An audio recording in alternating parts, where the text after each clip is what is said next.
Hi, my name is Sophie, and I'm from Ohio. In my small town, I was known as the kid with the perfect mom. She raised me alone after my dad left us, and she was so stunning that she became a famous model. Everyone admired her beauty and strength. Mom loved looking and being perfect. She always dressed us up in matching, amazing outfits, and once I joined school, she threw parties for my classmates and their parents all the time. We were the most popular family in the first grade. But when the party was over, she was a very different person. She was obsessed with doing crazy skin routines and clicking pictures. If I wanted to hang out with her, she would make me join her dumb photos. One time, she actually dressed up as Mary and I was her little lamb. She posted that photo all over the internet. For weeks, whenever I spoke to people in school, they just said, "Bah! No way I was hanging out with Mom anymore." I had plenty of friends to spend time with, even after that embarrassing lamb photo. I was always off at sleepovers with my friends, until one day, when I was in the second grade, Mom gave me some bombshell news. "I'm pregnant. I'm gonna have a baby." I screamed with excitement. "I'm gonna be a big sister?" "Yes." "Who's her dad?" "Not important." When baby June was born, I held her in my arms and refused to let go. Mom threw a massive party at home to celebrate her, and everyone fell in love with her adorable blue eyes and curly hair. But as June grew up, I realized something was wrong with her. If someone wasn't standing directly beside her, she would start crying like a banshee. She constantly bumped into furniture, and if I kicked a ball away from her, she'd take forever to find it, even though it was in plain sight. We took her to a doctor and found out that she had no vision in the center of her eye. She could only see on her sides. Her condition was called Stargardt disease, and unfortunately, it didn't have a cure. Eventually, she had to get her the bulky glasses. They didn't fix her vision completely, but they helped. I got ready for big sister duty. I chose June's outfits every day, walked her to school, and destroyed anyone who dared to look at her wrong. None of the kids in June's class wanted to be friends with her, so I asked Mom to throw a party for her classmates, just like she used to for me. But Mom said, "I'm too busy with work. Besides, June has you. She doesn't need anyone else." By the time I was in 7th grade, June came everywhere with me. She came to my sleepovers, went to the movies with my friends, and we all stayed up doing each other's hair. I thought we had so much fun. But one day, I came out into the backyard to see that June wasn't wearing her glasses anymore. My friends were throwing them around like a ball. I took her glasses back from my friends and screamed at them like crazy. It was just a game. "Get out of my house! Get out!" How could they be such jerks? After that day, they uninvited me to all their parties, and they started ignoring me in school. They even made me sit at the unpopular table at lunch. In just one night, I'd become a complete loner. Whatever. I didn't need their terrible energy, and their behavior made June feel really bad. One day, I saw her talking to some kids in the neighborhood without her glasses on.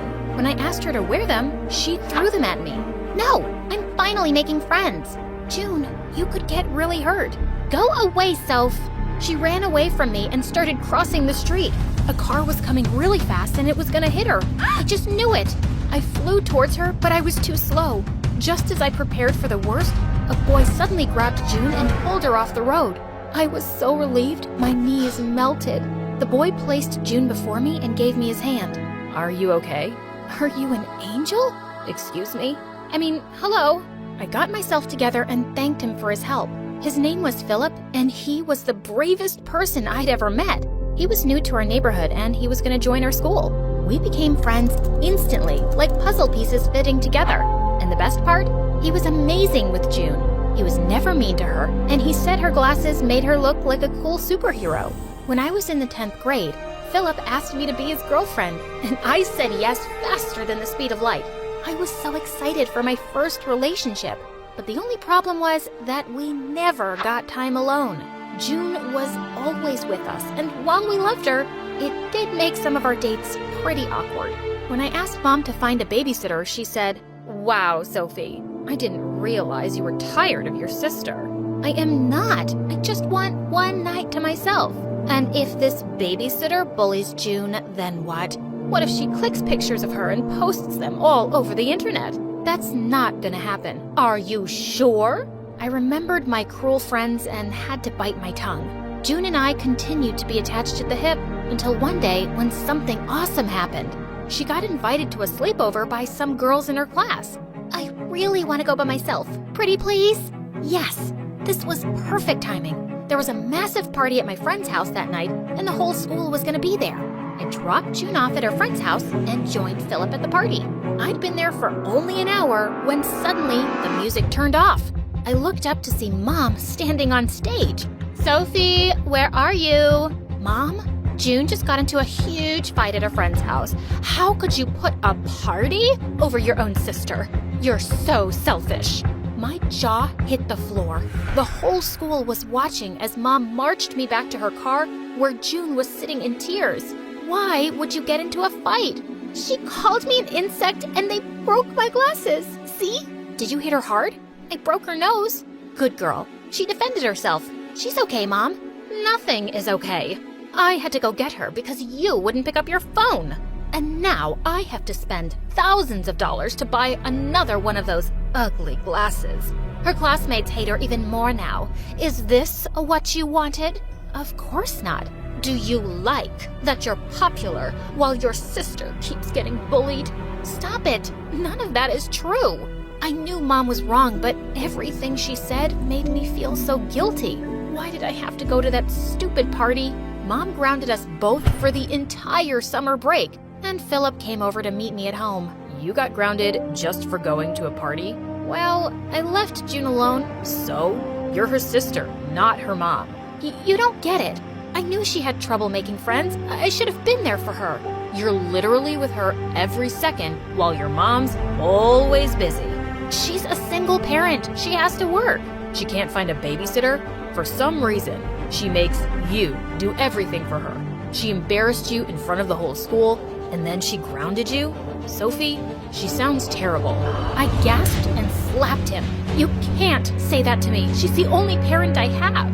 Tears filled my eyes and I stormed away from him. If he couldn't understand my family situation, I didn't want to be with him.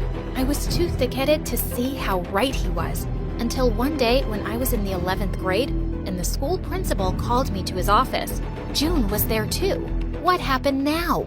They told me that June was a genius. She had a 145 IQ. Wow! She can go to any school for gifted kids in the country with a full scholarship. And June has chosen the school in New York City. What? Why New York? Isn't there a school in our state? Yes, but I choose New York. I pulled June aside after the meeting. You want to go away? Why? Why should I stay here? So you and Mom can keep being embarrassed of me? What? I love you, Sophie, but I'm tired of being the blind idiot you're forced to take care of. June, you're my sister. I do things for you because I love you. I've seen you lose friends and boyfriends for me, while Mom acts like I don't even exist. I'm sick of being a burden. I'm leaving. You and Mom can finally be free. I was numb with shock. June was gonna be alone?